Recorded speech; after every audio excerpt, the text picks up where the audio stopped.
bia no mbehwa aka ama ama bibia na wie mu die etimi edi ama afi KFM Musical Center ene aboafo do etoso mienu eno so ye instrument ne ho akade instruments bia wo hia bia no kopie mu na kache ho sorry ahodo ankra nwumtofo amuhia instrument e wona enimu no wodi bebre na aba adwaman so to nsa afre obi bia asem bagibie na nwumto adwuma amoye no enye krabehwe emfa ma krabata no onkramantem hade a wodi weni bechemu Accra Zongo Lane odi eno so ye asantemantem so ye dum omone Sambra Hotel no ena edi enimhwe instrument ne ho akade bia no kwa ombema obi na bibia ye kama etimedia masansen satia nyina anye pene ko ba sesikasem na mbo ano ensoma wa ko hotetia na kapres senpoa degu ko sise bebo ano no okwa na cheswa ko fa instruments na bibia ye kama etimi edi ama ye free oni enko dadaba take up eno so ye phones ne ho akade phone bia wo hia bia phone bia watidin bia fitiam ekosi iPhone so de omo obi ewo mo akache ehonom ubde nso pebi etu akwakoton a uyo obi aton phones a bebia odi weni bekire no eye dadaba take up tutumika kopie bo kanehie udu kanehia bia ye omugina pai takwa station e hyen no dadaba na josio no wo hwa obo adwuma dendenden okwa obehwa ma bibia ye kama etimi ede amount ensem ne doso ene awie eni no ebi eni ebebo era homesia ensemo no onumonyamfo Elikem Kotoko wakasa ensema okanyina no cheso no de onumonyamfo Hari Nigerisu ni gina ya wesi e wo se yemfa trinhwi enkwa ye senior high school sahodo no wo se ofo ane so pai munchemu ne amanebo no mede besomo ene awie sanso ena sansem ni muano eye omo yi omuti edeko senior high school se no odumonyamfo bi nso akasa wo chese koba stage na ye no mbesi dia e wa wofo ne abofra ne ntem ne mum no enye sukuu ne dadwen sa abofra bi di ne tiri beba anase mpo beyi na ehun sem so beti ene awie sanso ne ebekọ edwedie ensemo na Bank of Ghana mpanyifo nso so de kokobo kwa ma Ghana fo nyina sese ne ye kwaso kra ye sika se ye kwense na anase mpo pepa ne ehwe ne nkra ne ye sanse wan hwomu yi a ne nyina no etiamra ehun sem so wo hwe na awie wo betin sema foforo bi eka we ho gibrani adaje ma me eyesima dunumpe ne edi ne nyina no aba awieye edin no eye Afia Fosuah Oduahoma Sresrebidi from Afia me basisia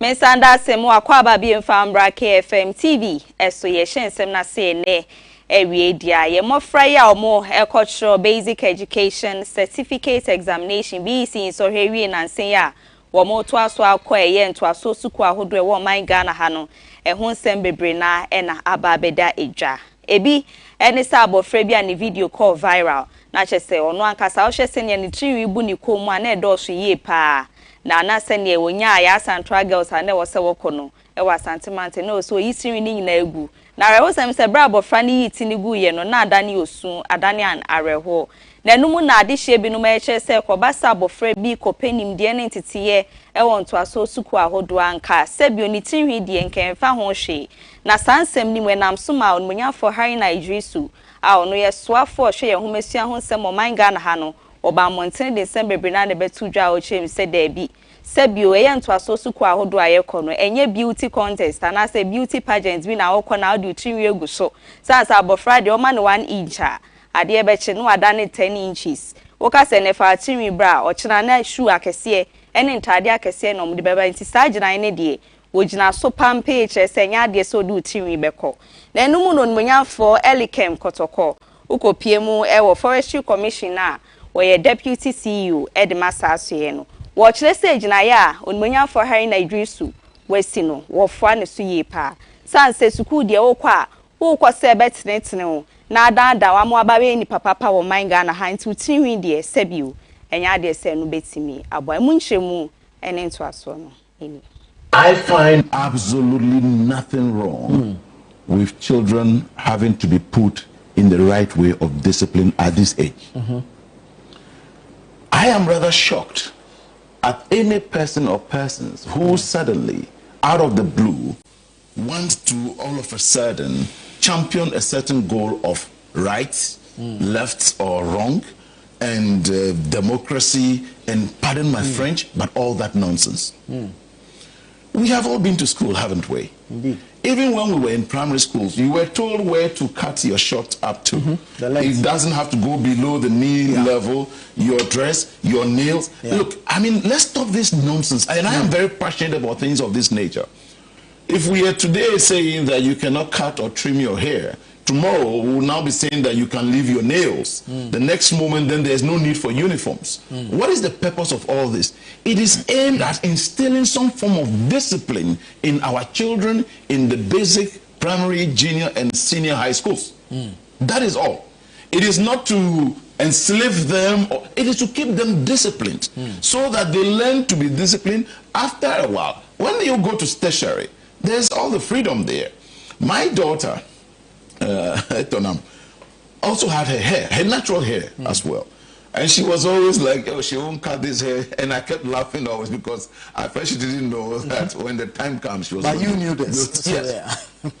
So, at the point, I had to again talk to her that, look, when he gets to this level, this is what has to happen. Then she was requesting that then she wants to go to a school where she'll be... But I had to rather explain to her that, look, it is not for anything. It is to ensure and instill discipline. I mean, it is not today that this is being instituted. It has been there long ago. So where from the proponents of free head suddenly, where are they coming from? And some are saying that, in fact, I don't know how true it is. I would have addressed it appropriately. I learned Rasmubarak was asking the minister what long hair has got to do. But the point is that, how are they going to even maintain these hairs in school? Because some of them have permed, I don't know how they call the various things, I only know permit. And all of that, they use these chemicals, they go to a hairdressing salon. So every week or two, how will the children do that? They have to go or spend time sit with their colleagues to be trimming their hair and all of that. When you could just shape, barber your hair, which is the simplest form of keeping your hair very neat. And I find it very worrying if this is also becoming a topical issue for us to be debating. It has no locus anywhere in our education. We know where we have come from. The purpose of secondary education, or from basic education to secondary education, is not only to give you that awareness, but it is also to make you very disciplined. So any parent who is losing sight of the fact that the purpose of education is to keep you disciplined, especially at the basic, junior, and Yegusua ejina sa ensem ni mo no munyan for Elvis da kwa wono editor Emma New Center no so kasa wo sansem ni mo a wo kire se kobasa abofra bi se bi o so obeja ni tinwi eguso aye ne mpesempesa na asempo obebo ne ho nkro no ba na obetwa no ni nyina na ya wofo no ene abofra ni gina ye wo se wonu musi enye suku ni gina ye ne wo se wo si se chinchina achi abofra ne nya suku we na ade se wo yi tinwi ni nyina no etimi edigu baby so kire se enye suku no a decision that was almost a name no a abofrano any our phone or no son some of the twason any. I rather think that what we should make it work is for parents to understand that let your child understand that the school you are going to, your purpose is go and study. Yeah. Your purpose is not go and see look at what somebody is wearing and that if you don't have some it becomes a demotivation. That's not where you are going there, because even after school that child will still be far ahead of you financially. Nothing will change. So when parents are able to prep their children very well to understand that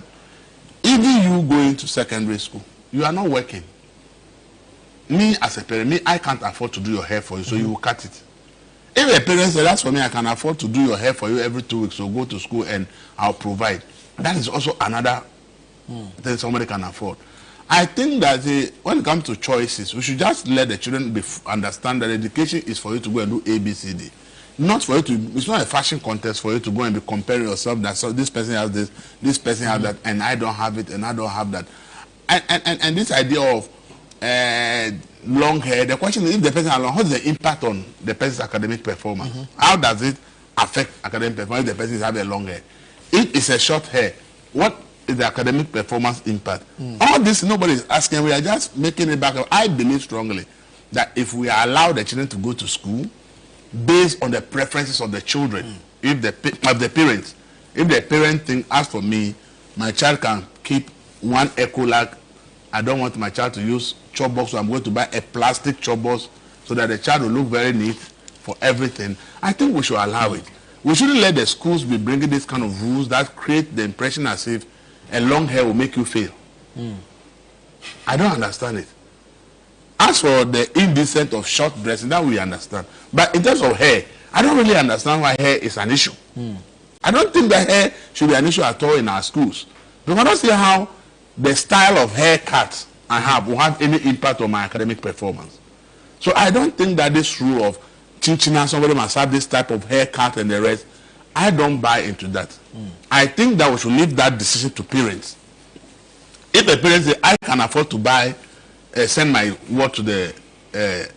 salon every 2 weeks to have the hairdo, and that's what makes my child feel confident and is able to do what she wants to do, let it be. If you're also able to convince your child and say, whether long hair or short hair doesn't matter, you be in the school and able to study and come out with flying colors is what matters. That is also important. So I think that psychologically, we are putting the children in a situation where we shouldn't put them. As if the haircut is a big problem. No, let the ability to afford be there. If you are going to school and your parents can't afford perm your hair, you are not the one who is going to perm your hair, right? No. Those who come with perm hairs because their parents can afford, that's why they came with it. So why are we trying to restrict them that everybody should look the same? Yen free aye homesua nsem aye de asom ni mo ne ento aso concern foforo ma ye kohwe de ekoso wa apomuden ensem oni ekwa akopie mo Tema West abato empeso aso aban anemu senior wo ho onbonyan for justice tete na wakasa ne nsem no so asa ejumedi ahodo ekoso ani nyina no timemufo binum omo wo ho no omo boa amoma ho bambo nsem ne afenso mapomuden ho nsem no etimi akonanim edi amomo ni nyina na chese free registration de ma NHIS card bi na ne ya amom se be koba se omo ho dodo omo no mu kopie mu wa yaresabia hodo na o metimi ahwe omo wo sa kwan no san se koba se okita card na sika wo se wutua na ya na ekuma bi na emomu nkita card na okwa sika na ya na ebebre no nmonyanfo tete kasa ekire mu di nti a empanyifo tu sa na mo ye namso ma adihye bebre a omo be se 2000 o metimi enya sa adwumedie mu echefa. We did the first national health insurance renewal and the new registration. The day they were closing, the number was just trooping in. So as the number was trooping in, they realized that even though we did almost 2,000 people, the community still need more of their services. So they called me again that they wanted to come back and then register those who were not registered the last time. And I thought of it that, if this be the case, those who did their card in August, by now their card is due for going to hospital to benefit from the drugs that are free under the health insurance scheme. So with that, I contacted Crystal Hospital to come so that those who did theirs in the August, they can also have the chance to be screened.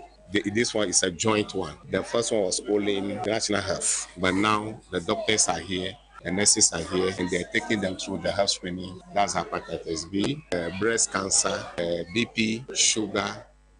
Tete kaserie ye pe enonimonyan for ye Mingle Maxwell no ye data entry clerk the Matema district office National Health Insurance Scheme no wono so gina na mo so kasa den sembebre na tu dwa kire mu fasode ahodo a ukita NHIS card na etimi de bro setime mu ni ono so nsem o kan no ye to aso sei de ama obi ambo modern no ye health insurance ne bi enye yare nko na obe yare ansa eba no so we yare a wo a we yare no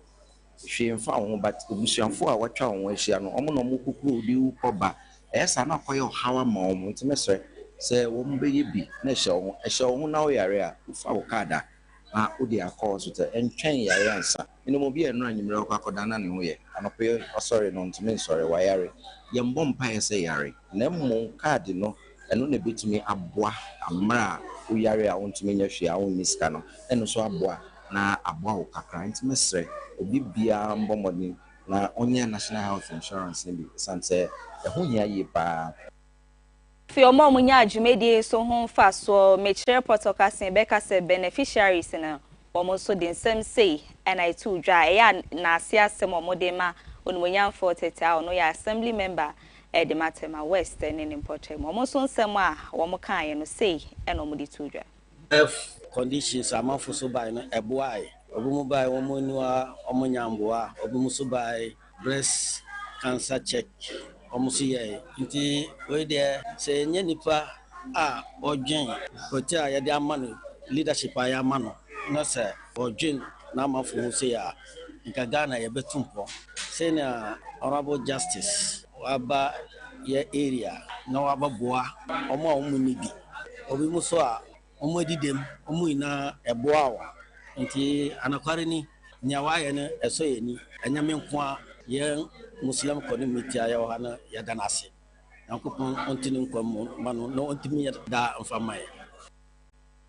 Free ansem ni mu eni ewie bibia ewe dwedie ensem oni e ko ye Bank of Ghana ye sika kra bia no batan a eno wo man Ghana ha wo mo so de ensem bebre na na aba betudwa ye nyina enim se ye CD fiti ye kwansi ba papers ahodo a ye di na ye ko ye nim finhia be se duosia ni 60 years na ye dia ni nyina no mo hwe anim se sene na hoode ne kɔ nanim ne betimi agusu akyerɛkyerɛ akɔ ama dwumadie ene hyehyɛ mu sene wɔsi ye de currency ahodo ni di no etimi edi ne sa pepepe e di ama ye ne nam so ama director wono anso ye head of currency management wo Bank of Ghana ononyamfo Dominic Owusu wode kokɔbɔ kɛse pa kwa ama Ghana fo nyina se kwan ya ye fa so a ye kita ye CD ni mu no yen hwe se ye be dandan yi sanse ne ukopie mu ye ma me fo bi no ma wo mo ewe edwa so asene wo mo esoso CD ni mu amoa no ne ho nkro no ba ne nyina no enhye ni monyam enfata kra mean say wo bi adwuma na emom no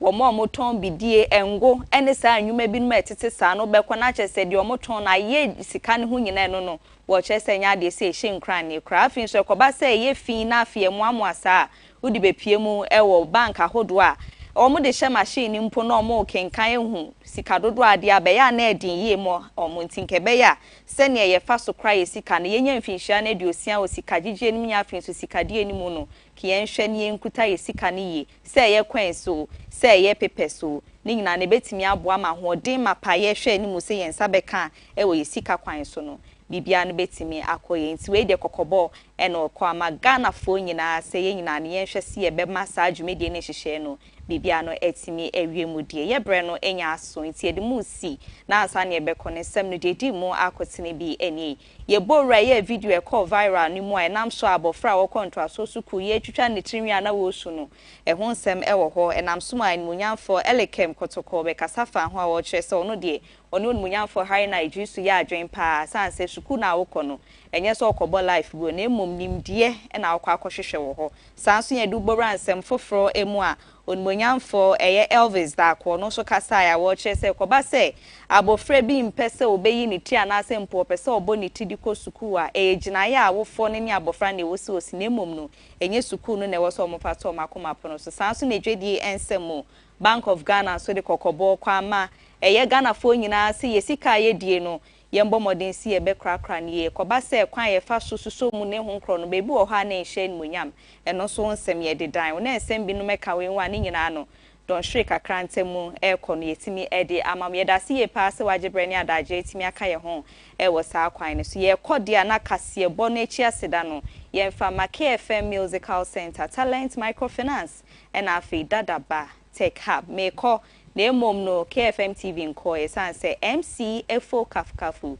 or the Groove Zone no to aso entertainment overdose so dia so be mafidie no ada he di no Afia Fosuah Oduahoma Sresrebidi from Afia madasi ama omo eni hwanitia wonje me nya ado makra